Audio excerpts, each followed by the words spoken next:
ये गाड़ी कब सही होगी? रात के 12 बज गए हैं। चाची, अभी वो भीगे शब्दों में इतना ही बोली थी जब अनंत राजपूत ने जोर से बोनट पर हाथ मारा। Shut up. अगर इतनी ही प्रॉब्लम होती है तो नौकरी मत किया करें। अपने घर वालों की नज़रों के सामने रहा करें। जब नौकरी करने बाहर निकलती हो तब उन्हें नहीं पता होता कि तुम घर से बाहर जा रही हो और अकेली हो। रात के 12 बज गए तो इसमें मेरी कोई गलती नहीं। मेरी तरफ से कोई लेट नहीं हुआ है। और ज़्यादा बकबक करके मेरा मूड ख़राब मत करो। कह दिया ना कि घर ड्रॉप कर दूंगा मैं। अनंत के दहाड़ने पर वो होंठ भींचे रोने लगी, क्योंकि शाम के 7 बजे से रात के 12 बज चुके थे। वो एक वीरान जगह पर फंसे हुए थे जहाँ सिग्नल भी नहीं आ रहे थे। बारिश अलग रुकने का नाम नहीं ले रही थी। उसने कलाई में बंधी घड़ी में वक्त देखा। थकान से भी बुरा हाल था। ऊपर से ये लड़की उसका दिमाग ख़राब कर चुकी थी। वो उसके दफ्तर में जॉब करती थी। काम ज़्यादा होने की वजह से ओवर टाइम कर रही थी। और तभी बारिश शुरू हो गई। अनंत राजपूत ने उसे घर छोड़ने की ऑफर कर दी, जिस पर वो अब बुरी तरह पछता रहा था। वो नहीं जानता था कि रास्ते में बारिश इतनी बढ़ जाएगी और बीच सड़क पर यूं गाड़ी बंद हो जाएगी। मेरी चाची मुझे नहीं छोड़ेंगी, मुझे जान से मार देंगी। तो ये मेरी प्रॉब्लम है? अनंत ने चिढ़कर उसकी तरफ देखा था। वो होंठ भींच कर रह गई। हम यहीं सारी रात खड़े नहीं रह सकते। अनंत ने भीगे बालों से पानी झटकते हुए कहा तो वो और परेशान दिखाई देने लगी। तो फिर हम क्या करें? मैं घर कैसे जाऊंगी? वो अब फिर से रोने लगी। Control, please control. ये आंसू बहाने तो बंद करो। दिमाग ख़राब हो रहा है मेरा। वो एकदम गुस्से से तुनक कर बोला। वो उसे डपट कर एक तरफ बढ़ने लगा और वो वहीं खड़ी थी। अब खड़ी क्यों हो? चलो मेरे साथ। किधर? वो एकदम परेशान से उसके पीछे लपकी। इतनी काली अंधेरी रात वो अकेले यहाँ नहीं रह सकती थी। फिर फ़ोन के अलग अलग बटन दबाती हुई सिग्नल चेक कर रही थी, मगर सिग्नल लगातार गायब था। तूफानी बारिश ने सारे शहर की बिजली को बंद कर दिया था। वो एक पेड़ के घने साए के नीचे पहुंचे, तभी उनकी नज़र पेड़ के पीछे बने कॉटेज पर पड़ी। अनंत ने सुकून का सांस लिया था। कम से कम इस तूफानी बारिश में रुकने का कोई सहारा मिल गया था। वो इसे लिए सीधा वहीं कॉटेज में आया। दरवाज़ा खोलकर अंदर देखा। अंदर कोई नहीं था। छोटा सा एक रूम का कॉटेज था। कोने में सीमेंट का ही एक बेड बना हुआ था। उसे बैठने का इशारा कर दिया तो वो एक तरफ सिमट कर बैठ गई। उसका दिल तो पहले ही चाची के बारे में सोच सोच कर बैठ चुका था। मैं अभी थोड़ी देर में वापस आया, तुम यहीं बैठो। आप कहाँ जा रहे हैं? वो एकदम से घबराई। मुझे यहाँ छोड़कर तो नहीं जा रहे? परेशानी से पूछने लगी तो अनंत ने गहरी सांस ली। नहीं, जो मुसीबत खुद गले में डाली है उसे गले से उतार कर ही जाऊंगा। फिक्र मत करो, कुछ भी हो जाए तो मैं तुम्हारे घर पहुंचा दूंगा। इतनी गैरत है मुझ में कि किसी लड़की को बीच राह में, वो भी इस तूफानी मौसम में, अकेला नहीं छोड़ सकता। संजीदगी से कहता वो पलटा तो वो डर से इधर उधर देखती खुद में सिमटती जा रही थी। कुछ देर के बाद ही वो आता दिखाई दिया। बुरी तरह भीगा हुआ था। कपड़ों से पानी टपक रहा था। बालों से बहता हुआ पानी उसके चेहरे पर आ रहा था, जिसे वो बार बार अपने हाथों से साफ कर रहा था। उसके वजूद में हल्की हल्की कपकपाहट भी हो रही थी। शायद उसे ठंड लग रही थी। जाहिर सी बात है, वो तो अंदर गाड़ी में बैठी थी, लेकिन वो लगातार गाड़ी से बाहर निकलकर गाड़ी चेक करने में लगा हुआ था कि आखिर खराबी क्या थी। वो लगातार इतने घंटे से बारिश में भीग ही रहा था। वैष्णवी तो सिर्फ गाड़ी से चलकर यहाँ कॉटेज तक आई थी और इतनी देरी में ही थोड़ा सा भीग गई थी और इतने में ही उसे ठंड भी लगने लगी थी। तो जाहिर सी बात है, अनंत को ठंड लगना बनता था। उसे उस इंसान पर तरस आने लगा जो सिर्फ उसकी खातिर इतनी तकलीफ उठा रहा था। कोई रिश्ता नहीं था उसके साथ, बस इंसानियत के नाते मौसम ख़राब देखकर उसने ऑफ़र कर दिया कि चलो तुम्हारे घर ड्रॉप कर दूंगा। और अब इतनी बड़ी मुसीबत में फंस जाने के बावजूद भी उसने उसका साथ नहीं छोड़ा था। हे भगवान, जल्दी से कोई रास्ता निकाल दे। रात के 12 बज चुके हैं। चाची तो मेरे बारे में न जाने क्या क्या सोच कर बैठी होंगी। चाची का ख्याल आते ही उसकी आंखों में आंसू आने लगे, जिन्हें उसने जल्दी से साफ कर लिया। इतनी देर में वो करीब आ चुका था। हाथ में कुछ चिप्स, आधी पी हुई कोक की बोतल और एक डिब्बे में बिस्किट थे। उसने वो सारी चीज़ें उसके आगे रख दी। खा लो, उस गंभीरता से कहते हुए वो थोड़ी दूर उसके पास बने एक चबूतरे पर टिककर उकड़ूं बैठ गया। वैष्णवी ने एक नज़र उस इंसान को देखा जो पूरे ऑफिस में इस इंसान के गुस्से और सख्त मिजाजी के किस्से मशहूर थे, लेकिन आज उसे वो कहीं से भी सख्त और अकड़ू नजर नहीं आ रहा था। उसे एहसास था कि वैष्णवी ने दोपहर लंच के बाद से कुछ नहीं खाया था और अब डिनर का टाइम निकल चुका था और रात के 12 बज चुके थे, तो यकीनन उसे भूख लगी होगी। बिना कुछ कहे उसके लिए खाने का सामान ले आया था। वैष्णवी चिप्स का पैकेट खोलकर उसमें से चिप्स खाने लगी। भूख तो लग रही थी, लेकिन भूख के ऊपर डर बुरी तरह हावी था कि अगर वो टाइम से घर नहीं पहुंची तो न जाने कौन सी कयामत उसके ऊपर टूटने वाली थी। अनंत ने गर्दन मोड़कर उस लड़की को देखा था। ऑफिस में पहले कभी उसने उस पर इतना ध्यान नहीं दिया था। हाँ, इतना तो जानता था कि वो एक मेहनती लड़की है और अपना काम टाइम पर करके देती थी, लेकिन अब जबकि इतने घंटे से उसके साथ था तो अब पहली बार उसे नज़र भरकर देख रहा था। दुबली पतली तीखे नए नक्श वाली लड़की थी। रंगत थोड़ी दबती हुई थी, लेकिन उसके नए नक्श इतने प्यारे थे कि रंगत कोई मायने नहीं रखती थी। लंबे घने काले बाल जिसे उसने एक रबड़ में कैद कर रखा था, कुछ भीगे बाल उसके चेहरे और गर्दन पर भी चिपक रहे थे। अनंत ने उसके ऊपर से नजरें हटाई थीं। आपका घर इतनी दूर वीराने से होकर आता है, क्या किसी पास की जगह नौकरी नहीं कर सकती थी? वो हैरान था कि वो लड़की एक ऐसे इलाके से आती थी जहां वो पहले कभी नहीं गया था, वरना मुमकिन ही नहीं था कि ऐसे वीराने में फंस जाए। पास में ऐसा कोई संस्थान नहीं है, उसने शांत स्वर में जवाब दिया। और आपकी चाची क्या सिंड्रेला की सौतेली माँ जैसी हैं, जिनसे इतना डर लगता है आपको? वो बहुत सख्त है। उसने बस इतना ही कहा था, फिर हल्की मुस्कान के साथ आगे बोली, अगर असली कहानी सुनाऊं तो वो कभी ख़त्म ही ना हो। अगर इतनी सख्त हैं तो आपको नौकरी की इजाज़त क्यों दी? क्या उन्हें अंदाज़ा नहीं था कि आम हालात में 1000 तरह की इमरजेंसी सिचुएशन पैदा हो सकती हैं? वो ये सब नहीं समझती, उन्हें तो बस पैसा। उसने मुश्किल से अपने लहजे को तल्ख होने से बचाया। क्या आपको नहीं लगता कि आपके साथ ज्यादती हो रही है? यकीनन हो रही है, वरना आम हालात में कोई इतना घबराया हुआ कैसे हो सकता है? आपने तो डर डर कर मेरा भी ब्लड प्रेशर हाई कर दिया था। उसकी बात पर वो बुरी तरह शर्मिंदा हुई। क्या कहती कि उसकी चाची की जुबान किसी तलवार जितनी तेज और किसी नाली जितनी गंदी है। वो बोलने पर आए तो उन्हें कोई चुप नहीं करवा सकता था। उनकी तुनक मिजाजी से पूरा मोहल्ला डरता था। कोई उनके मुंह लगना पसंद नहीं करता। आपके मम्मी पापा? माँ ने बाप से तलाक लेकर दूसरी शादी कर ली, तो बाप ने भी दूसरी शादी कर ली। दोनों अपनी नई नई जिंदगियों में खुश हैं। उसकी बात सुनकर वो बुरी तरह हैरान हुआ था। और आपको चाची के रहमो करम पर छोड़ दिया? चाची के नहीं, चाचा के। मेरे चाचा बहुत अच्छे इंसान थे। जब मम्मी पापा ने अपनी अलग अलग दुनिया बसाई तो चाचा ने मुझे अपनी गोद में छुपाया था, मेरे सर पर एक बाप बनकर हाथ रखा था। मुझे बहुत प्यार करते थे। जब तक चाचा रहे चाची भी ठीक ठाक बात कर लेती थीं, लेकिन अब तो वो भी नहीं रहे। चाचा की वसीयत है कि जब तक मेरी शादी नहीं हो जाती और मैं अपने घर बार की नहीं हो जाती, मुझे उस घर से कोई नहीं निकाल सकता। इसीलिए चाची मुझे अपने पास रखने पर मजबूर हैं। काम भी करवाती होंगी, वो बोला। फिर हाथ के इशारे से उसे सामने रखी कोक उठाने को कहा। हाँ, घर के सारे काम, नौकरी भी। और खाना नहीं देती होंगी, है ना? अनंत ने कोक का सिप लेते हुए अपनी तरफ से अंदाजा लगाया। देती हैं। वो अचानक गड़बड़ा गई, मगर ये भी सच था कि वो अक्सर बचा खुचा ही खाना खाती थी। इसके बाद दोनों के बीच एकदम खामोशी छा गई। वो घुटनों पर सिर रखकर सोने की कोशिश करने लगा और वो किसी हिरनी की तरह अपनी बड़ी बड़ी आंखें खोले पहरा देती रही। इतना तो उसे समझ आ गया था कि वो कोई घटिया या ओछा आदमी नहीं है, लेकिन फिर भी सावधानी बेहतर थी। सुबह होने से कुछ देर पहले सिग्नल वापस आ गए थे। दोनों के फ़ोन की घंटियां लगातार बज रही थीं। सुनिए सर, मेरी बात सुनिए। वो उसे पुकार रही थी, मगर वो गहरी नींद में लग रहा था। वो झिझक कर अपनी जगह से उठी और हिचकिचाते हुए उसके पास आकर खड़ी हुई। फिर झुककर उसे दोबारा आवाज़ दी, सर। वो बेसुध सा नींद में डूबा हुआ था, तो मजबूरन उसने उसके कंधे पर हाथ रखकर उसे जगाने की कोशिश की। तो वो एकदम से घबराकर सीधा हुआ और हड़बड़ाहट में उठ बैठा और वो एकदम से पीछे हट गई। क्या हुआ? मुझे लगता है सर कि फ़ोन के सिग्नल आ गए हैं, उसने लाल आंखों से उसे देखते हुए कहा। तुम्हें कैसे पता? वो अपना फ़ोन जल्दी से चेक करने लगा। सुकून की सांस लेते हुए उसने सामने खड़ी वैष्णवी को देखा था। क्या तुम सारी रात जागती रही हो? नींद नहीं आई? आप प्लीज़ किसी से संपर्क। हाँ, मैंने मैसेज कर दिया है। खैर, मैं तुम्हें मैकेनिक के पास या कैब में भी छोड़ सकता हूँ, अगर तुम चाहो तो, वो बोल रहा था।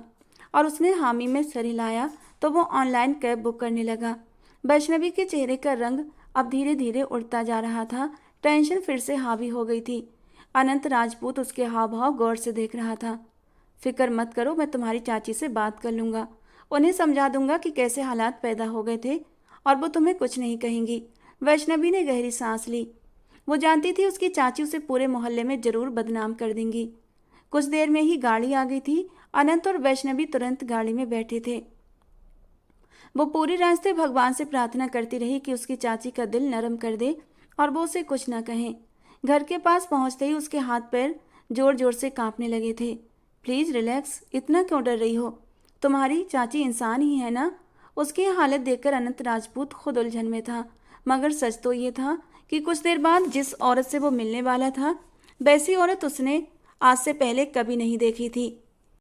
गाड़ी उसकी गली में दाखिल हुई थी कि वैष्णवी ने डर भरी नज़र से उसे देखा था। वो पीला गेट है। उसने होंठ चबाते हुए एक गेट की तरफ इशारा किया तो अनंत राजपूत ने गाड़ी रुकवा दी। वो दोनों साथ नीचे उतरे थे। वो आगे आगे लड़खड़ाते कदमों से चल रही थी, जबकि अनंत पीछे अपने फ़ोन में कुछ काम करता हुआ आगे बढ़ रहा था। जैसे उसने गेट का कुंडा हटाया, सामने ही एक सांवली रंगत वाली भारी भरकम औरत बैठी दिखाई दी। अनंत राजपूत ने नमस्ते करते हुए कदम अंदर रखा ही था कि वो अपनी जगह से उठकर खड़ी हुई। किधर मुंह काला करके सारी रात गायब रही है। इसके साथ ही 2-3 गालियां भी बक दी। तभी अंदर से एक और लड़की आई जो हैरान निगाहों से अनंत राजपूत की ओर देख रही थी। आंटी, इसमें इसका कोई कसूर? अनंत ने उस औरत को कुछ समझाना चाहा। ए, तुम चुप रहो। और तू बात सुन आवारा, ये घर है, कोई बाजार नहीं। जब दिल किया उठकर चली आई और जब दिल किया अंदर आ गई। अब जिधर सारी रात इस मर्द के साथ आवारा गर्दी करती रही है ना, मुंह काला कर रही थी ना, तो जा उधर जाकर ही मर। चाची, मेरी बात तो सुने प्लीज़। आप तो जानती हैं सारी रात बारिश हुई है। क्या सड़कों का हाल नहीं जानती आप? खबरें नहीं देखती क्या आप? सारा शहर अपनी गाड़ियों के समेत सड़कों पर था। बस बस, हमें मत सिखा। और तू ले जा इसे यहाँ से, हम नहीं रखते इसे। हमारी अपनी मासूम शरीफ लड़कियाँ रहती हैं यहाँ पर। तो आपसे किसने कहा था इसे नौकरी पर रखने को? जब लड़की बाहर निकलेगी तो 100 मसले पैदा होंगे। अब बारिश हमारी मर्जी से तो नहीं हुई थी। बेवजह किसी शरीफ लड़की पर इल्ज़ाम क्यों लगा रही हैं? सुनते सुनते अनंत राजपूत का दिमाग गर्म होने लगा था और अब वो गुस्से से बोल पड़ा। अरे तो कर लो ना तुम इस मासूम और शरीफ जादी लड़की से शादी। ले जाओ इसे अपने साथ। अगर इतनी ही पवित्र है तो सारी रात मुंह काला करते रहे हो और अब आए हो इसकी सफाइयाँ देने। कुछ ही लम्हों में गेट से 2-3 और औरतें अंदर आ गई थीं। चाची प्लीज इस तरह के इल्ज़ाम मत लगाइए मुझ पर, वो बर्दाश्त की हद से गुजरकर कांपते लहजे में बोली। तो उसकी चाची जैसे इसी मौके की तलाश में थी। उस औरत की तेजी पर अनंत राजपूत का मुक्का हवा में रुक गया। जब उन्होंने उसके बाल पकड़ने की कोशिश की तो वो बेकाबू होकर आगे बढ़ा। छोड़िए, ये क्या कर रही हैं? ये कौन सा तरीका है? जानती भी हैं डोमेस्टिक वायलेंस का केस हो सकता है आप पर। वो एक झटके में वैष्णवी को उस औरत की पकड़ से पीछे खींचता हुआ बोला था, जब वो बेख्तियार उसके सीने से आ टकराई। देख रही हो कैसे आशिक की बाहों में सबके सामने झूल रही है ये बेशर्म लड़की। रात से मैं यहीं बैठी हूँ। सारा जमाना घर पहुँच गया होगा और ये मेम साहब नहीं पहुँच सकी। बारिश तो बस इसके लिए बहाना है। अनंत राजपूत का दिल चाहा आगे बढ़कर उस बदतमीज औरत का मुंह तोड़ दे, जबकि वैष्णवी तो लगातार रोती जा रही थी। अनंत राजपूत ने समझा कि इन्हें इनके हाल पर छोड़कर जाना ही बेहतर है। वैष्णवी एक तरफ होकर घुटनों के बल बैठी रो रही थी और वो वहाँ से जाने लगा। ऐसे कैसे जा रहे हो? ले जाओ इसे यहाँ से। क्यों ले जाऊँ? मेरी क्या लगती है ये भला? मैं यहाँ इन्हें बस छोड़ने आया था, वो भी इंसानियत के नाते। मुझे नहीं पता था कि यहाँ ऐसे अजीब और घटिया सोच के लोग रहते हैं। घर के बाहर भी कुछ मर्द खड़े सब कुछ देख रहे थे और सुन रहे थे। पीछे से वो वैष्णवी को गालियां देती हुई लगातार चिल्ला रही थी। अनंत राजपूत ने खामोश नज़र वैष्णवी पर डाली। उसका दिल उस लड़की पर बुरी तरह पिघल गया, मगर वो कर भी क्या सकता था। उसने गहरी सांस ली और चुपचाप वहाँ से निकल गया। सामने ही कुछ मर्द खड़े थे। वो आगे ही बढ़ने वाला था कि एक आवाज़ ने उसके कदम रोक लिए। बेटा, भले इंसान लगते हो, मुझे तो लगता है तुम्हें भगवान ने इस मासूम के लिए कोई जरिया बनाकर भेजा है। एक अधेड़ उम्र के शख्स ने उसके कंधे पर हाथ रखते हुए नरमी से कहा। बहुत तंग है ये बच्ची यहाँ पर। दिन रात काम करती है, नौकरी अलग, उसके अलावा भी डांट फटकार अलग सुनने को मिलती है। देख ही रहे होगे कितनी कमज़ोर और कितनी लाचार है। जितना तुमने अभी अपनी आंखों से देखा है ना, ये तो कुछ भी नहीं। तुम्हारे जाने के बाद तो अभी इस पर और भी कहर टूटने वाले हैं। भगवान ने अगर तुम्हें हिम्मत दी कि तुम इसे इसके घर तक सही सलामत लेकर आओ तो इसे अपने विवाह में लेकर अपने साथ भी ले जाओ। अनंत राजपूत हैरान रह गया। उसने जल्दी से सर ना में हिलाया। नहीं अंकल, मैं पहले से शादीशुदा हूँ। ये बहाना उसे बेहतर लगा था। तो क्या हुआ बेटा, तुम मालिक हो, दौलतमंद हो, इसे इस जालिम औरत के सहारे मत छोड़ो, वरना जाने फिर ये मासूम किस हाल में पहुंचा दी जाएगी। सही कह रहे हैं शर्मा साहब, बेटा बच्ची का सहारा बन जाओ। हम रोज इस औरत की करतूतें सुनते सुनते थक चुके हैं। हमने 2-3 बार रिश्ता मांगा इस बच्ची का, मगर इस औरत ने मना कर दिया कि काम तो यही करती है, रिश्ता कैसे दे दे। मगर आज खुद कह रही है तुमसे। शायद ये भगवान की तरफ से एक मौका है। मना मत करना बेटा, शादी करके ले जाओ इसे यहाँ से। जो खिलाओगे खा लेगी, जो पहनाओगे पहन लेगी। अनंत राजपूत को अपना आप कमजोर पड़ता हुआ महसूस हो रहा था कि अब उसकी हालत को नज़रअंदाज करके सुकून से आगे बढ़ पाएगा। उसकी नेचर ही ऐसी नहीं थी। वो सोचते सोचते खुद को कटघरे में खड़ा कर चुका था। क्या फ़र्क पड़ता है, शादी करके वो उसे इस नर्क से निकाल तो सकता था ना। आगे उसके लिए कुछ अच्छा इंतजाम कर देता।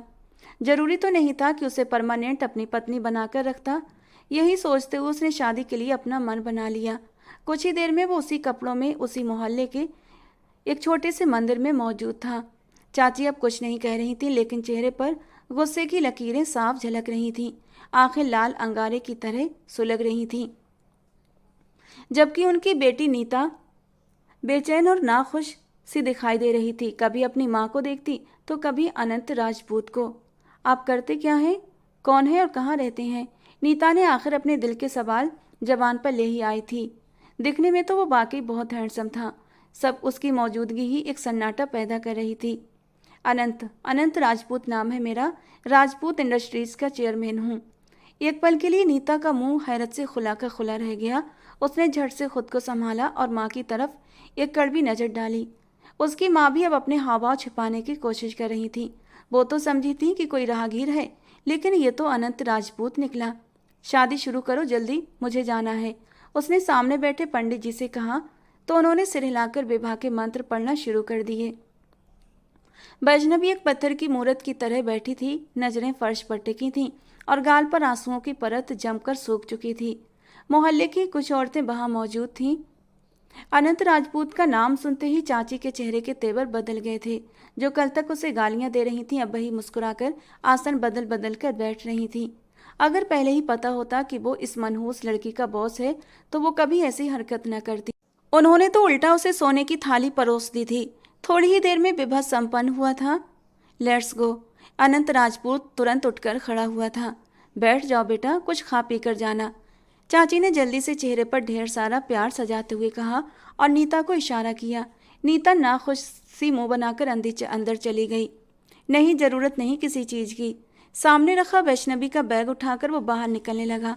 वैष्णवी ने एक मुरझाई हुई नज़र उस घर पर डाली, फिर सिर झुकाकर उसके पीछे पीछे चल दी। आप शादीशुदा हैं? फिर आपने ऐसा क्यों किया अपनी बीवी के साथ? जब उन्हें पता चलेगा तो उनका क्या? एक तो तुम्हें वहाँ के नरक से निकाल कर लाया हूँ और ऊपर से तो मुझे ही डांट रही हो। उसने गहरी सांस ली। अभी हुई नहीं है शादी, लेकिन हाँ होने वाली है। होने वाली है? वैष्णवी के होंठ कांपे, आंखें भर आईं। हाँ होने वाली है। उसने हाँ में गर्दन हिलाई। वैष्णवी हैरान और परेशान सी थी कि आखिर ये सब माजरा किया है। अब आगे उसकी जिंदगी क्या मोड़ लेने वाली थी। सामने ही गाड़ी में ड्राइवर बैठा उनका इंतजार कर रहा था। ये उसी का ड्राइवर था जो शायद घर से दूसरी गाड़ी लेकर आया था। बैठ जाएं। वो गाड़ी में सवार हुए और गाड़ी उस मोहल्ले से निकलने लगी। वो सारे रास्ते खामोशी से बैठी अपने हालात को खोजती रही। फिर सर उठाकर उसकी तरफ देखा जो फ़ोन पर बिजी दिखाई दे रहा था। बेपरवाही के आलम में बैठा ये इंसान कुछ देर पहले उसे शादी के मजबूत बंधन में बांधता अपने साथ ले जा रहा था। क्या वो शादी जैसे रिश्ते की पवित्रता और अहमियत को नहीं जानता था? भला ऐसे अनजान लड़की से शादी कौन करता है? क्या देख रही हो, कोई प्रॉब्लम है क्या? वो उसके खुद पर जमी नजरें महसूस करता हुआ पूछ रहा था। नहीं, कोई प्रॉब्लम नहीं। अब उसे क्या बताती कि उसके दिल में ढेर सारे सवाल उमड़ रहे थे, लेकिन पूछने की हिम्मत नहीं थी। थोड़ी ही देर के बाद एक बड़ा सा गेट खोला गया तो गाड़ी अंदर दाखिल हुई। चौड़े से रास्ते पर चलती हुई कार लॉन पार करती जैसे ही पोर्च में रुकी तो वो उतर गया और उसे भी उतरने का इशारा किया। फिर उसे अपने साथ लिए अंदर आया, जहाँ सामने हॉल में काफ़ी लोग मौजूद थे। उसके हाथ पैर इतने लोगों की मौजूदगी में कांपने लगे। हेलो, मैं रिया हूँ, अनंत भाई की छोटी बहन। एक लड़की आगे बढ़कर उसे हाथ मिलाने लगी। उसने हिचकिचाते हुए हाथ आगे बढ़ाया। तभी एक और अधेड़ उम्र औरत आगे आई थी, और मैं, इस निकम्मे और नालायक की बुआ रजनी। प्लीज़ बुआ, वो बुआ को घूरते हुए बोला। हाँ तो निकम्मा ना बोलूँ तो क्या बोलूँ? ये क्या तरीका होता है भला अपनी शादी? शादी नहीं बुआ जी, सिर्फ एक ज़बरदस्ती। वो बौखलाहट भरे अंदाज में सफाई दे रहा था। तो क्या फ़र्क पड़ता है इससे? उसी पर रिया ने अनंत के पेट पर धमूका रखा तो उसकी हंसी छूटी, मगर फौरन खुद पर काबू पाया। नाम क्या है तुम्हारा? एक और अधेड़ उम्र औरत सामने आई, जिसका चेहरा गोल और आंखें बड़ी बड़ी थीं। मैं आरती, अनंत की छोटी चाची हूँ। मुस्कुराते हुए वो औरत कह रही थी। वो एकटक उसे देखे गई। चाची? चाची ऐसी भी होती हैं, इतना प्यार से बोलने वाली। और मैं अनंत का छोटा भाई राहुल। भाई ने ग्रुप में मैसेज कर दिया था कि वो 2 घंटे में किसी से शादी करके उसे घर ला रहे हैं, और हमें तो लगा कि भाई प्रैंक कर रहे हैं। निशा नाम की लड़की राहुल की तरफ देखती कह रही थी। वो उन सबको देख रही थी, जो बिल्कुल बेपरवाह सा लग रहा था। अनंत तो कह रहा था कि उसकी शादी होने वाली है, ये तो ऐसे रिएक्ट कर रहा है जैसे कुछ हुआ ही ना हो। वो सब परेशान होने लगे, जबकि अनंत अपने दादा के साथ मंजर से गायब था, और वो सब लोगों के बीच घिरी बैठी थी। तो क्या करती थी तुम? मैं अनंत सर के ऑफिस में होती हूँ।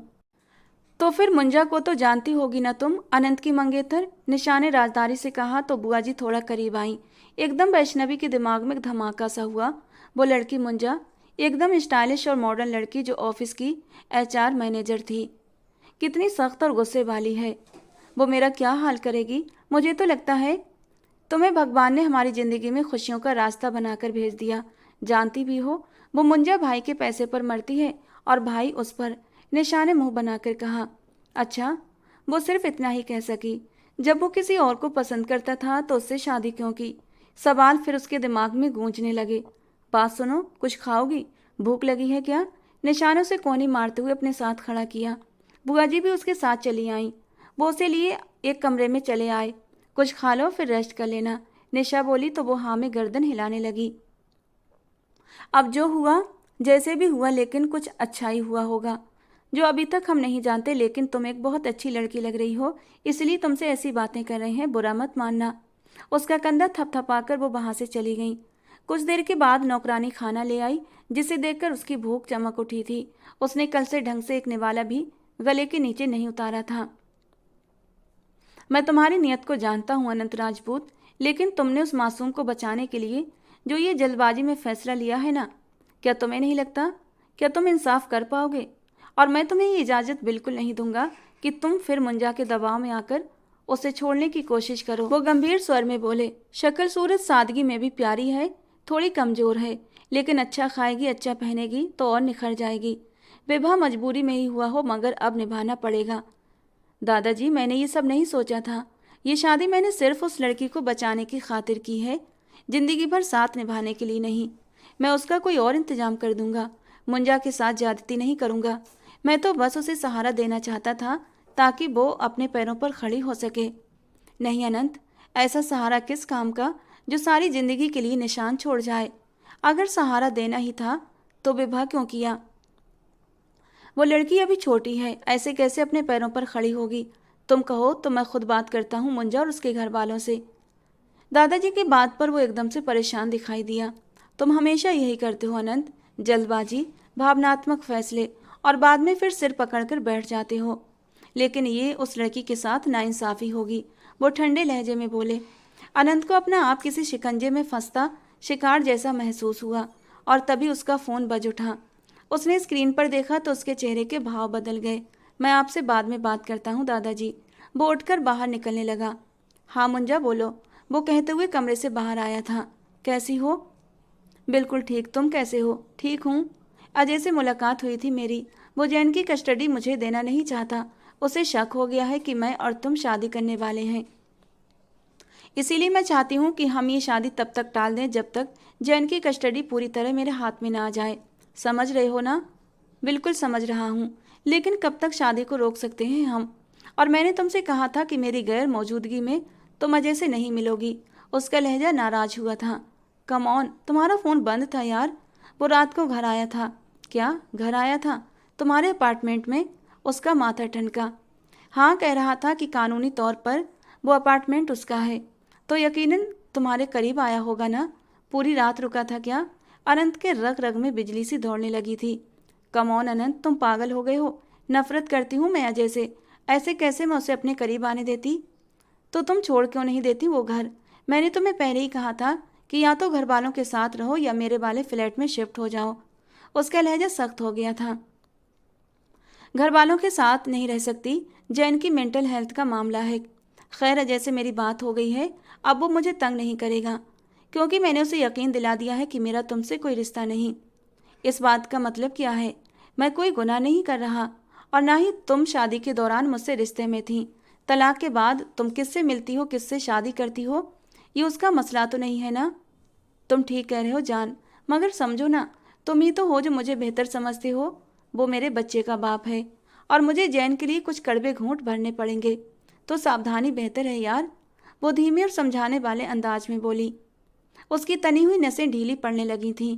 वो बात करता हुआ आगे बढ़ रहा था जब उसने देखा वैष्णवी उसके कमरे से बाहर निकल रही थी। उसने आखिरी जुमले कहकर फ़ोन बंद कर दिया और वैष्णवी की तरफ मुड़ा। आपको इस कमरे में किसने भेजा? आपकी बहनों ने, उसने धीमे स्वर में जवाब दिया। ये मेरा रूम है, उसने उसकी आंखों में देखते हुए कहा। तो वो झिझकते हुए बोली, जी, मैं आपकी बीवी हूँ, तो यही सोचकर शायद उन्होंने मुझे यहाँ छोड़ दिया। मुझे पता नहीं था कि आपका कमरा है। आप बता दीजिए कि मुझे कहाँ रहना है, उसने बेहद धीरे और कोमल आवाज में कहा। आपका सामान कहाँ है? वो भी यहीं है। वो गहरी सांस लेकर कुछ सोचने लगा। दादाजी की बात याद आते ही उसने होंठ काटे। यकीनन वो इस बात पर भी ऐतराज करेंगे कि उसने लड़की को अपने कमरे में क्यों नहीं रखा। ओह शिट, ये मैंने क्या कर दिया? हमेशा जल्दबाजी में मैं काम खराब करता हूँ। दादाजी सही कहते हैं। अब मैं इस लड़की को खुद के पल्ले बांध तो चुका हूँ, लेकिन अब इसका क्या करूँ समझ नहीं आ रहा। वो मन ही मन बोल रहा था और वो चुपचाप उसकी तरफ देख रही थी। यहीं ठहर सकती हो, लेकिन मेरे कमरे में कैसे रहना है ये मैं डिसाइड करूँगा। अभी फ़िलहाल अंदर जाओ, कहकर वो आगे की ओर बढ़ गया और वो उलझन में वहीं खड़ी रह गई। फिर धीरे धीरे अंदर आई और कमरे को निहारते हुए बिस्तर पर बैठ गई। कितना सुकून और कितनी खामोशी थी यहाँ पर। कोई नहीं था जो हर पल आकर डांटे या बात बात पर ताने दे। सोचों में गुम वो वहीं लेट गई और थोड़ी ही देर बाद नींद की गहरी आगोश में चली गई। सारी रात न सोने के कारण वह शाम को सोई, तो फिर रात भर उसकी आंख न खुली। अनंत रात देर से घर आया तो उसे यूं अपने बिस्तर पर औंधे मुंह गहरी नींद में देखा तो ठिठक गया। कमरे में ठहरने की इजाज़त दी थी। मेम साहब तो बेड पर ही कब्जा जमा कर सोई पड़ी हैं। वो धीरे से बड़बड़ाया और फिर उसके पास बेड पर ही लेट गया। बेड बड़ा था और वो इतनी मोटी भी नहीं थी कि उसके लिए जगह न बचती। वो फ़ोन पर मुंजा से बात कर रहा था जब अचानक वैष्णवी के करवट बदलने और अंगड़ाई लेने की हल्की सी आवाज़ आई थी। अनंत झटके से घबरा गया। कौन है अनंत? दूसरी तरफ से मुंजा ने पूछा। कोई नहीं, तुम्हारा बहम है। अनंत बगल में फिर से बेहोश हो चुकी वैष्णवी को देखते हुए बोला। अच्छा, मुझे लगा कोई है तुम्हारे साथ। और अनंत ने होंठ भींच लिए। कुछ देर के बाद उसने फ़ोन रख दिया और सीधा लेट गया, तो वैष्णवी अचानक अपनी बड़ी बड़ी आंखों से उसे देखने लगी। सो रही थी शायद आप तो, वो भी गहरी नींद में। उसके अचानक आंखें खोल देने पर वो हैरान हुआ था, जबकि वैष्णवी के चेहरे पर अफसोस के भाव थे। कितनी आसानी से आप उन्हें बेवकूफ़ बना रहे हैं, वो हैरानी और बेचैनी से बोली। तो क्या करूं? मैंने जानबूझकर तुम्हें यहाँ लाकर नहीं रखा। अनंत का लहजा कड़वा हुआ था। तो आप उन्हें बता दीजिए जो भी स्थिति है। अगर वो कहें कि मुझे छोड़ दो तो मुझे छोड़ देना, और अगर मान जाए तो मैं ऐसे ही रह लूँगी। आपकी और उनके बीच कोई रुकावट या परेशानी नहीं बनूंगी, वो धीरे से बोली। और अनंत उसे देखता रह गया। एक ऐसे इंसान के साथ रह लोगी जिसकी ज़िंदगी में कोई और है, और इस पर भी राजी हो कि कोई रुकावट नहीं बनोगी? जी हाँ, क्योंकि आपने मुश्किल वक्त में मुझे सहारा देकर मुझ पर एहसान किया है। अब मुझे भी चाहिए कि मैं आपकी ज़िंदगी में और परेशानी ना लाऊं। और अगर उसने कहा कि छोड़ दो फिर, तो क्या करोगी? आप मुझे नौकरी से तो नहीं निकालेंगे ना? बस मुझे कहीं किराए का घर दिलवा दीजिए। अकेली रह लोगी? डर नहीं लगेगा? अनंत उसकी सादगी पर हैरान हुआ। डर तो लगेगा शुरू में, मगर जब वो सिर पर पड़ती है तो आदत हो जाती है। वो बड़ी मासूमियत से बोली। फिलहाल तुम यहीं रहो, आगे की बाद में देखी जाएगी, कोई ना कोई हल निकल आएगा। वो कहकर करवट बदल गया। कुछ देर के बाद वैष्णवी भी फिर से सो गई। अगली सुबह वो ऑफिस जाने के लिए तैयार हो रही थी। जब अनंत की आंख खुली, उसे बैग लेती देख वो बुरी तरह चौंक गया। इतनी सुबह सुबह ओह, ऑफिस जा रही हो? वो जम्हाई लेते हुए उठा। थोड़ा रुक जाओ, साथ में चलते हैं। नहीं, आपके लिए कहीं कोई प्रॉब्लम ना हो जाए, इसलिए मुझे खुद ही जाना चाहिए। मुंजा मैडम, वो लीव पर है। लेकिन एक मिनट, तुम्हें कैसे पता कि मेरी शादी मुंजा से हो रही है? वो हैरान हुआ। घर में बात हो रही थी तो सुन लिया था, वो धीमे से कहती बाहर निकल गई। अनंत गहरी सांस लेकर वॉशरूम की तरफ बढ़ गया। ऑफिस में वैष्णवी ज्यादातर अपनी डेस्क पर ही रहती थी। किसी ने उसे इधर उधर घूमते नहीं देखा था। ऑफिस से लौटते समय अनंत पहले निकलने लगा था। जब वो उसके डेस्क के पास से गुजरा तो वैष्णवी ने नजर उठाकर उसे देखा। उसे लगा शायद सुबह की तरह वो उसे साथ चलने के लिए कहेगा, लेकिन वो कुछ कहे बिना वहां से चला गया और वैष्णवी को हल्की सी निराशा हुई। फिर सिर झटककर अपना सामान समेटने लगी। जब वो बाहर आई तो उसने उसे पार्किंग में खड़ा देखा। वो आगे बढ़ी। सर, आप गए नहीं अभी तक? उसकी आवाज़ पर अनंत ने नाखुशी से उसे देखा। मैं यहाँ तुम्हारा इंतजार कर रहा हूँ। क्यों? वो उससे खफा अंदाज पर घबरा गई। क्योंकि मेरा दिमाग खराब है, भलाई का कीड़ा काट गया है मुझे। अब चलोगी या नहीं? वो चिढ़कर बोला। मुझे लगा आपने ऑफिस से निकलते वक्त कुछ कहा नहीं तो। वो जल्दी से सफाई देने लगी। अच्छा ठीक है, ओके चलो अब, वो गंभीर होकर बोला और कार में जाकर बैठ गया। मेरे दादाजी को ये बात पसंद नहीं आई कि मैंने तुमसे शादी ये सोचकर की है कि ये एक अस्थायी मदद होगी। वो पुराने विचारों के हैं। उन्हें लगता है तलाकशुदा औरत की ज़िंदगी आज भी आसान नहीं होती। मैं भी यही सोचती हूँ। इसमें कुछ गलत नहीं कि तलाक के बाद औरत की ज़िंदगी मुश्किल होती है, ख़ासकर हम जैसी औरतों की। तुम जैसी से क्या मतलब? अनंत चौंका। जिनका कोई नहीं होता, जिन्हें जमाने की ठंडी गर्मी का पता नहीं। वो गहरी सांस लेकर बोली। मैं खुद भी नहीं चाहती थी कि आप शादी के लिए राजी हों। ऐसा अस्थायी सहारा मेरे लिए पूरी ज़िंदगी का नुकसान साबित होगा। वाह, तो तुम क्या चाहती हो? कि मैं पूरी ज़िंदगी तुम्हें अपनी अनचाही बीवी बनाकर घर में रख लूं? अनंत उसकी बात पर नाराज हो गया। एक तो मदद की और ऊपर से इल्ज़ाम कि मैंने गलत किया तुम्हारे साथ। उसकी कड़वी बात पर वैष्णवी का चेहरा उतर गया। मैं ये नहीं कह रही कि ज़िंदगी भर बीवी बनाकर रखिए, बस मैंने तो यूं ही एक बात कही थी। वो धीमे स्वर में बोली और खिड़की के बाहर देखने लगी। अनंत कुछ और कहना चाहता था, लेकिन उसने कोई दिलचस्पी नहीं दिखाई, ना ही उसकी ओर दोबारा देखा। यहाँ तक कि घर पहुँच गए। घर पर सब लोग डाइनिंग टेबल पर बैठे उनका ही इंतजार कर रहे थे। सामने वाली कुर्सी और उसके बगल वाली कुर्सी उनके लिए खाली छोड़ दी गई थी। ये भी कोई तरीका हुआ बहू? अगली सुबह उठकर दफ्तर पहुंच जाना। छोटी चाची शिकायत कर रही थी। जब से तुम्हारे डैड आए हैं इस बात पर हैरान है कि सब कुछ अचानक कैसे हुआ। डैड कब आए जर्मनी से? बिजनेस ट्रिप तो 6 हफ्तों का था ना। कहीं आपने तो नहीं बताया उन्हें इस हालात के बारे में? उफ, अनंत ने सिर पकड़ लिया तो वैष्णवी अनजाने में उसे देखने लगी। छोड़ो इसे, तुम खाना खाओ। यहाँ वैसे भी ये मामले चलते ही रहते हैं, रजनी बुआ ने मुंह बनाकर कहा। मामला तो चलेगा ना। पहले एक बच्चे की माँ से प्यार हो गया, फिर अचानक नई हीरोइन की एंट्री। राहुल हंसते हुए बोला तो रिया ने भी उसे गुस्से से घूरा। वैष्णवी ने ध्यान खाने पर लगाने की कोशिश की मगर नाकाम रही। दिल और दिमाग बोझिल होने लगे थे। वो मुश्किल से थोड़ा बहुत खा पाई। कुछ ही पलों के बाद एक अधेड़ उम्र के व्यक्ति वहां पर आए, जिसे देखकर वैष्णवी ने फौरन समझ लिया कि वो अनंत राजपूत के पिता हैं। वो फौरन खड़ी हो गई और झुककर आशीर्वाद लिया। वैष्णवी को आशीर्वाद देते हुए उन्होंने अनंत की ओर देखा। कैसे हैं हमारे हवा के घुड़सवार? वो मुस्कुराते हुए बोले। मगर अनंत ने बस होंठ मींच लिए। ठीक हूँ डैड, आप कैसे हैं? तुम ही बताओ कैसे हो सकते हैं जब इकलौते बेटे की शादी की खुशियों में भी शामिल ना हो पाए। कोई बात नहीं डैड, रिसेप्शन में सारी कमियां पूरी कर लेना। दादाजी हंस दिए। अनंत ने दादा को घूरा जबकि वैष्णवी ने हैरानी से दादाजी को देखा। यूं ही हल्की फुल्की बातों में खाना खा लिया गया। बहू, अगर थकान न हो तो चाय बना सकती हो? बना देती हूँ, वो जल्दी से बोली और उठी। मैं बना लेती हूँ पापा जी, अभी वो नई नवेली दुल्हन है, आप उसी से काम करवाने लगे? छोटी चची ने कहा तो वैष्णवी ने गर्दन हिलाई। नहीं आंटी, मैं बना लूँगी। आंटी? चाची कहो वैष्णवी। वो नरमी से मुस्कुराई तो वैष्णवी भी मुस्कुरा दी और सिर हाँ में हिला दिया। उसे तो बिल्कुल भी यकीन नहीं हो रहा था कि अनंत के घर वाले इतने अच्छे हैं। जबकि अनंत अपने घर वालों का उसके लिए ये व्यवहार देखकर उलझन में था। उसे पहले से पता था कि मुंजा को यहाँ कोई खास पसंद नहीं करता था, मगर जितनी नरमी और प्यार से वैष्णवी के साथ पेश आया जा रहा था, उसने गहरी सांस ली थी। वो सबके लिए चाय बनाकर लाई तो सब अपने अपने कप लेकर बैठ गए। वो भी अपना कप लेकर निशा के पास बैठ गई। अनंत अपने पिता और अपने दादा के साथ किसी खास मुद्दे पर बात कर रहे थे, जबकि इस तरफ औरतें किसी शादी के बारे में चर्चा कर रही थीं। इस घर का माहौल आम अमीर घरानों से बिल्कुल अलग था। न घमंड न अकड़, बस हंसता मुस्कुराता घर था, जैसे यहाँ कभी किसी गम ने दस्तक ही न दी हो।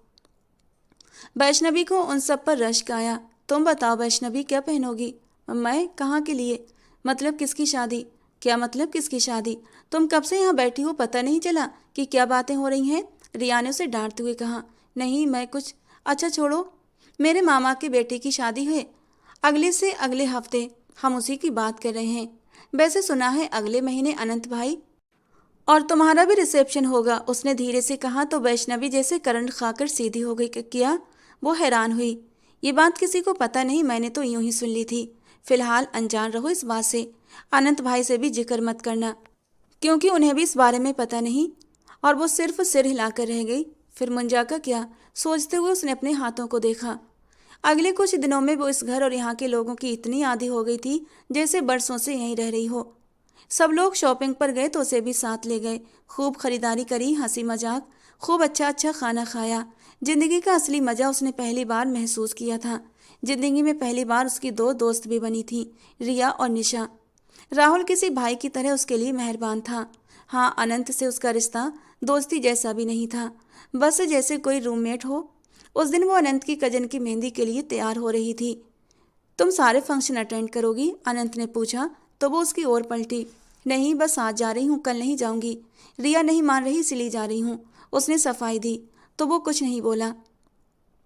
हल्के गुलाबी रंग की लंबी कुर्ती और खुले पांचों वाला शरारा पहने, खुले बालों में हल्का फुल्का मेकअप लिए वो बहुत प्यारी लग रही थी। उसके चेहरे पर अब हड्डियां नहीं उभरी थी, ना वो पहले जैसी कमजोर दिख रही थी। पहले जो रंगत थोड़ी दबती हुई थी, अब खुलने लगी थी। उसके चेहरे पर आई हल्की सी तब्दीली उसकी आंखों और नक्श की खूबसूरती को और भी बढ़ा रही थी। अनंत ने उस पर एक नज़र डाली और फ़ोन उठाकर बाहर निकल गया कि तभी उसके फ़ोन पर एक मैसेज आया। वैष्णवी कौन है अनंत? और अनंत एक पल को ठिठक गया, फिर गहरी सांस ली। हम इस बारे में मिलकर बात करते हैं। वो जानता था कि अब छिपाने का कोई फायदा नहीं। ठीक 1 घंटे के बाद वो उसके सामने बैठा था। साफ रंग और तीखे नक्श वाली मुंजा, लंबी हाइट और बेहद खूबसूरत लड़की थी। उम्र में अनंत जितनी ही, लगभग 29-30 साल की। 22 साल की उम्र में शादी की और 27 साल की उम्र में माँ बन गई। अजय उसकी अपनी पसंद था, मगर ये प्यार ज़्यादा देर टिक न सका। रिश्ता बिगड़ गया और 7 साल बाद उसने अलग होना बेहतर समझा था। अजय से तलाक के बाद भी उसका रिश्ता उससे पूरी तरह टूटा नहीं था। कभी अपने बेटे जैन के लिए तो कभी किसी और बहाने से वो मुंजा के पास आता रहता था। और अनंत को मुंजा और अजय का मिलना खटकता था। वो मुंजा से नाराज होता, जब तुमने अजय से तलाक ले ली है तो तुमसे मिलने क्यों आता है? तो मुंजा उसे किसी न किसी तरह कन्विंस कर लेती और वो भी उसकी बातों में आ जाता था। तो तुमने भी मेरे साथ, मेरे जज्बातों के साथ खेलना शुरू कर दिया। वो कड़वाहट से बोली। मुझे तुमसे मोहब्बत है मुंजा। तुम मुझे पसंद करते हो, मुझसे शादी करना चाहते हो। क्या यही सबूत है तुम्हारे प्यार का? वो सिर्फ एक मजबूरी थी मुंजा। अनंत ने उसे समझाने की कोशिश की, लेकिन मुंजा को कुछ समझ नहीं आ रहा था। उसने अपने आंसू साफ किए, लेकिन अनंत उस सिचुएशन से निकलने के लिए शादी ही क्यों करना पड़ी? उस वक्त कोई और रास्ता नहीं था मुंजा। झूठ मत बोलो, मैं सच कह रहा हूँ यार। तुम अच्छी तरह जानती हो कि मैं हर मामले में एक सच्चा इंसान हूँ। वो अब भी हमारे बीच नहीं है और ना कभी आ सकती है। मेरे लिए तुम ही मेरी पसंद हो, मेरा चुनाव हो। अगर ऐसा है तो फिर तुमने मुझे पहले क्यों नहीं बताया? वक्त नहीं था, और मैं खुद भी अभी इसी मामले में उलझा हुआ हूँ। क्या मतलब? कैसे उलझन? अगर मामला ख़त्म हो गया है तो तलाक दो उसे और ख़त्म कर इस मामले को पूरी तरह। ये सब इतना आसान नहीं है मुंजा, और मैं कह रहा हूँ वो अब हमारे बीच नहीं है। हम शादी करेंगे और हम साथ रहेंगे। उसे तलाक देकर मैं उसके लिए एक फ्लैट खरीद कर दे दूँगा, वो उसमें शिफ्ट हो जाएगी। वैसे भी ये बात उसने खुद कही है। उसे मुझ में कोई दिलचस्पी नहीं है जो वो मेरे साथ रहने के लिए जिद करेगी। हाँ, घर वाले उसके काफ़ी गुणगान करते हैं। तो अगर घर वालों से अपनी बेटी बनाकर रखना चाहते हैं तो शौक से रखें, उसकी शादी भी करें, आई डोंट केयर, लेकिन मैं उसे अपनी ज़िंदगी से अलग कर दूंगा। ज़रूर तुम्हारे घर वालों ने तुम्हें इस मामले में दबाव में रखा है। वो चाहते हैं कि घर की बहू है और घर में ही रहे, उनकी सेवा करे और परिवार के लिए खुद को मिटा दे। मेरे घर में नौकर हैं, कोई किसी की सेवा नहीं करता, अनंत ने गंभीर लहजे में कहा। लेकिन माहौल तो तुम भी जानते हो ना, वहाँ कोई प्राइवेसी नहीं, इतना बड़ा परिवार है तुम्हारा। ये तो भगवान की कृपा है हमारे परिवार पर कि सब लोग इतना प्यार से रहते हैं, तो इसमें तुम्हें क्या दिक्कत है? क्या तुम उनका पेट पाल रही हो? देखो मुंजा, मैंने तुम्हें 100 बार समझाया है, मेरी फैमिली के बारे में कुछ गलत मत कहा करो। तुम्हें उनके साथ नहीं रहना मत रहो, कोई ज़बरदस्ती नहीं कर रहा तुम्हारे साथ, लेकिन तुम्हें इस बात का बिल्कुल भी हक नहीं कि मेरे सामने उन्हें नीचा दिखाओ। वो कड़वाहट से बोला। मैं कुछ गलत नहीं कह रही अनंत। ठीक है, तुम सही हो, मैं ही गलत हूँ, उसने ठंडे लहजे में कहा और वहाँ से उठ गया। ठीक है जाओ, वो भी नाराजगी से बोली और कमरे में चली गई तो अनंत वहाँ से निकलता चला गया। आज अनंत की कजन की बारात थी, वो घर पर ही था, बिस्तर से टिककर बैठा उसे तैयार होते देख रहा था। वो उसकी मौजूदगी से बिल्कुल बेपरवाह सी लग रही थी। अनंत को वो हफ्ता याद आया जब उसने कहा था कि कमरे में रहते हुए ज़्यादा बातें ना किया करे, और अब जब वो पूरी तरह खामोश थी तो उसे बहुत अजीब लग रहा था उसका खामोश रहना। कमरे में एक अजीब सी चुप्पी थी, मगर खुद उसने कहा था इसलिए अब कुछ कह भी नहीं सकता था।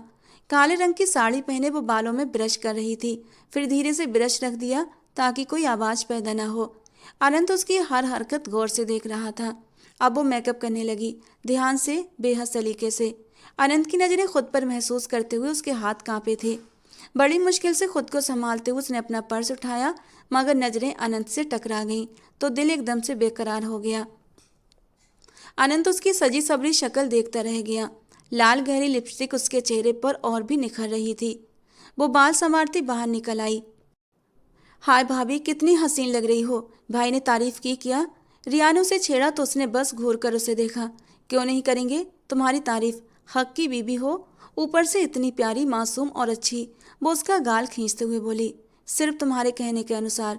वैष्णवी हंसते हुए उसके साथ चली गई। अनंत कमरे में ही लेटा रहा। उसकी मंजा से अब तक बात नहीं हुई थी, दोनों ही नाराज थे।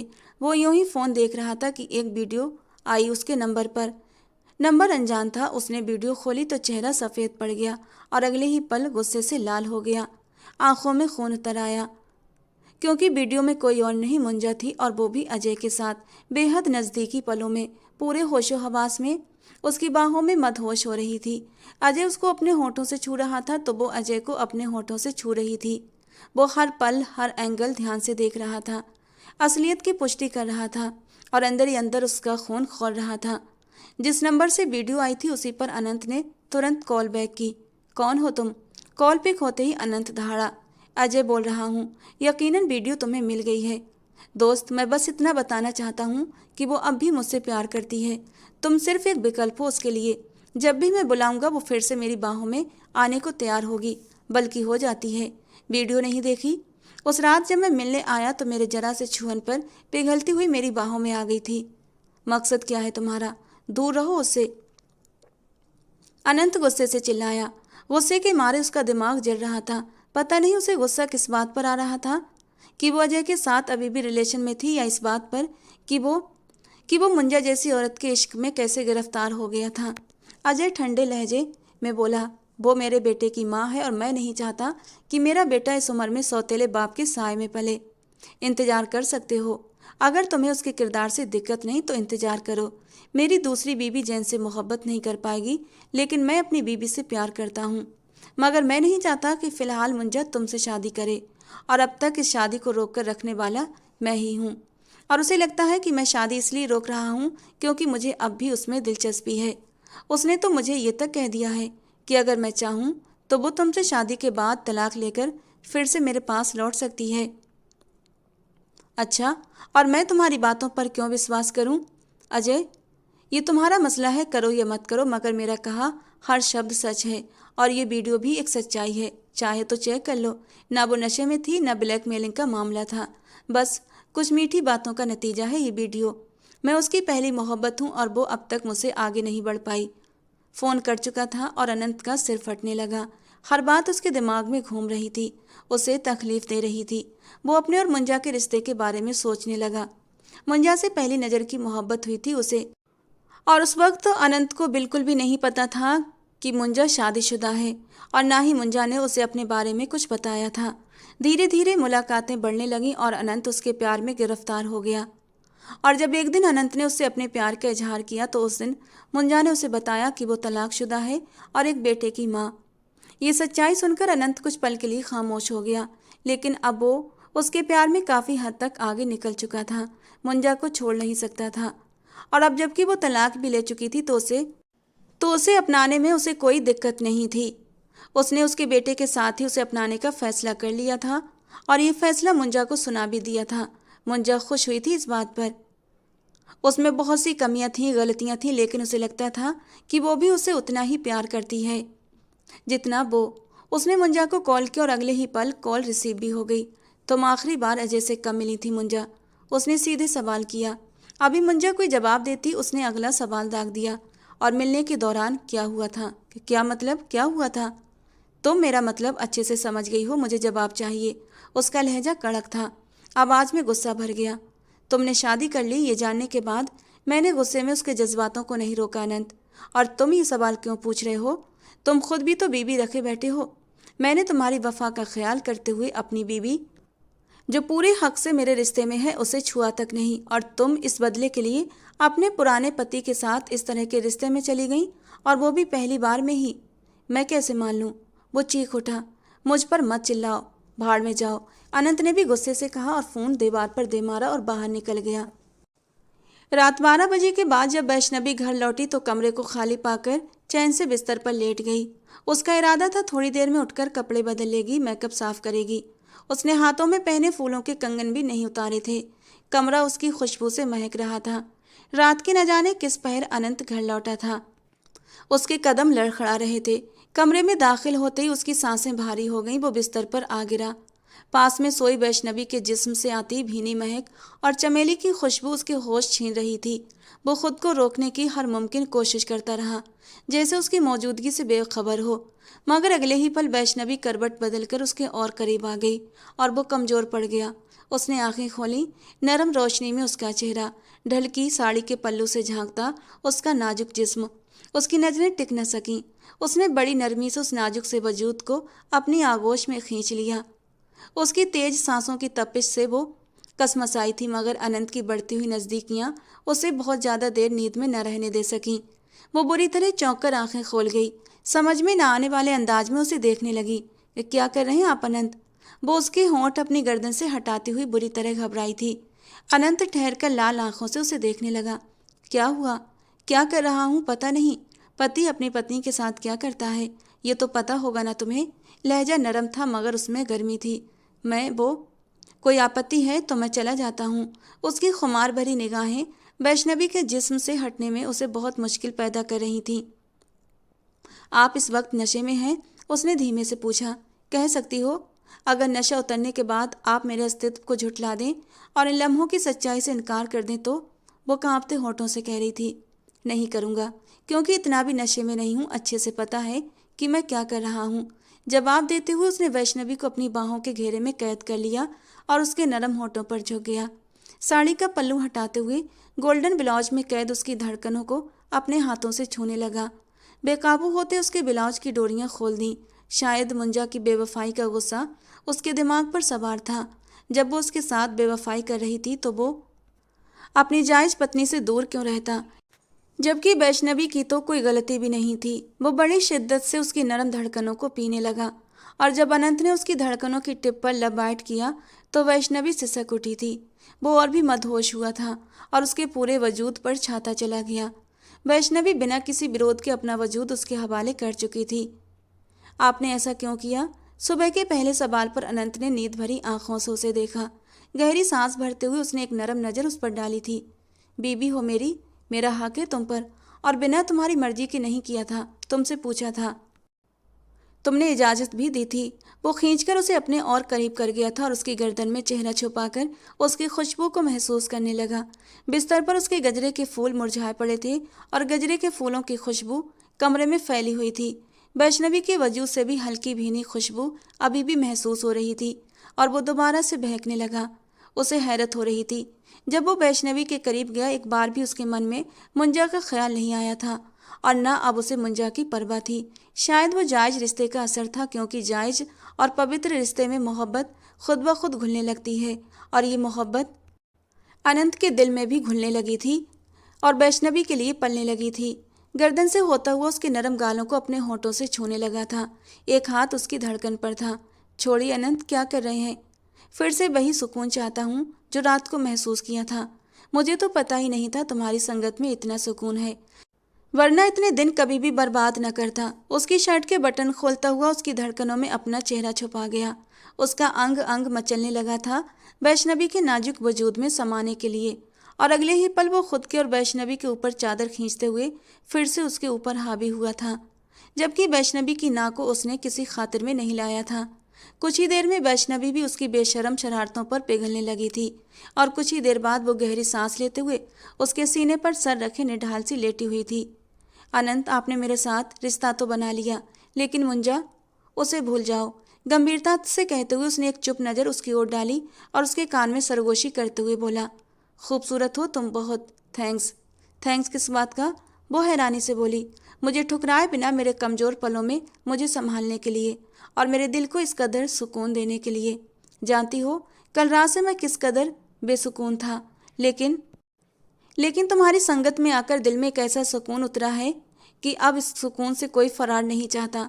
हमेशा तुम्हारे साथ इसी सुकून के साथ ज़िंदगी गुजारना चाहता हूँ। वो उसकी आंखों में देखते हुए कह रहा था। आपने कहा था आप सब कुछ झुटला देंगे। उसने सिर झुकाकर कहा। हाँ, उस वक्त कहा था, लेकिन अब नहीं झुटला रहा। तो आप अब मुझे अपनी बीवी मानते हैं? मैं मानूं या ना मानूं यार, लेकिन तुम मेरी बीवी हो। आप मानते हैं या नहीं? उसका सवाल अपनी जगह था। तुम्हारी इज्जत कभी आहत नहीं होने दूंगा। तुम मेरी जिम्मेदारी हो और हक है तुम्हारा कि मैं तुम्हें अपनी बीवी मानूं। गंभीरता से कहते उसके गाल को खींचते हुए वो जाने लगा। दिल से मानते हैं या सिर्फ मेरा दिल रखने के लिए कह रहे हैं? वो डरी हुई थी कि कहीं उसके साथ अब रिश्ता बनाने के बाद वो दोबारा से मुंजा के करीब न चला जाए, और उसके डर को अनंत समझता था। एक गहरी सांस लेते हुए वो दोबारा उसके करीब बैठा था। उसके बिखरे बालों को संभालते हुए बोला, वैष्णवी, तुम मेरी बीवी हो, मानता हूँ। कल रात के बाद से सिर्फ नैतिक नहीं, दिल से मानता हूँ। कुछ देर बाद दादाजी से जाकर कह भी दूंगा कि रिसेप्शन का इंतजाम कर लें, और अब तुम्हें ऑफिस जाकर वो छोटी सी रिसेप्शनिस्ट की जॉब करने की भी कोई ज़रूरत नहीं। अब क्या मैं वॉशरूम जा सकता हूँ या नहीं? आखिर में उसे घूरकर वॉशरूम जाने की इजाज़त मांगता वो उसे हंसने पर मजबूर कर गया था। अनंत के बाथरूम जाते ही वो भी बेड से नीचे उतरने लगी ताकि अपने कपड़े निकाल कर रख सके, लेकिन खुद की हालत पर नज़र पड़ते ही शर्म से लाल हुई और दोबारा कंबल में घुस गई। उसका ये ऐलान सुनते ही घर में जैसे जश्न का माहौल बन गया। वहीं रिया और निशा ने उसे दोनों तरफ से घेर लिया। बताओ क्या हुआ अचानक? क्या भाई को तुमसे प्यार हो गया? कौन सा जादू चलाया? मैं तो रात को ही समझ गई थी। उस काली साड़ी में क्या आफत लग रही थी यार, और मुझे तो तभी यकीन हो गया था कि भाई तुमसे नजरें नहीं हटा पाएंगे। निशा उसे शरारत से आंख मारते हुए बोल रही थी और उसकी बात पर वैष्णवी शर्म से लाल टमाटर हुई जा रही थी। भाई मैंने कुछ नहीं किया, आपने भाई से ही जाकर पूछ लो। वो दामन छुड़ाती हुई पीछे हटी। लेकिन कोई तो वजह होगी, इतने धूमधाम से भाई रिसेप्शन की पार्टी रखवा रहे हैं। पहले तो उस मुंजा चुड़ैल के पीछे पड़े थे, ये रास्ता कैसे बदल लिया? मुझे सच में नहीं पता, मैं तो खुद जानना चाहती हूँ, वो धीरे से बोली, और उसकी यही जिज्ञासु मन उसे दोबारा अनंत के पास खींच लाया। और अनंत ने ए से लेकर जेड तक सारी कहानी उसके सामने रख दी। वैष्णवी, मैं अभी तुमसे प्यार नहीं करता, लेकिन मुझे तुमसे लगाव है, क्योंकि तुम मेरी बीवी बन चुकी हो, और अब हमारे बीच ऐसी कोई बात नहीं जो मुझे तुमसे प्यार करने से रोके। मुझे यकीन है वैष्णवी, बहुत जल्द मैं तुमसे मोहब्बत भी करने लगूंगा। मैं चाहता हूँ कि तुम भी खुले दिल से हमारे रिश्ते को स्वीकार कर लो। मैं तो पहले दिन से ही आपको अपना मान चुकी थी, वो धीमे से बोली तो अनंत राजपूत मुस्कुरा दिया। फिर तुम्हें तुम्हारा हस्बैंड कभी मायूस नहीं करेगा मैडम। सीने पर हाथ रखते हुए वहाँ से उठकर बाहर आ गया। मैं तुम्हें अपनी मोहब्बत से आज़ाद कर रहा हूँ। मैंने तुमसे बेवफाई करके अपनी बीवी से वफा निभाने का वादा कर लिया है। अपना ख्याल रखना और अजय के हाथों और खेल का हिस्सा मत बनना। वो अपने बेटे की खातिर तुम्हें नई जिंदगी की तरफ कभी नहीं बढ़ने देगा। तुम्हारी वीडियो उसके पास है, कोई मदद चाहिए हो तो ऑफिस में किसी से भी कह सकती हो। अब हम दोस्ती और मोहब्बत के रिश्ते से निकल चुके हैं, लेकिन जब चाहो ऑफिस आ सकती हो। मैसेज भेजकर उसने नंबर डिलीट कर दिया और पलटकर अंदर की ओर देखा। दिल भारी था, मगर नई शुरुआत करनी थी जो बहुत खूबसूरत थी, ये वो जानता था। दोस्तों, आज की हमारी कहानी आपको कैसी लगी कमेंट बॉक्स में ज़रूर बताना। पसंद आई हो तो प्लीज़ लाइक करना। रोज़ एक नई और रोमांटिक कहानी के लिए हमारे चैनल को सब्सक्राइब करना। मिलते हैं दोस्तों अगली किसी नई और रोमांटिक कहानी के साथ।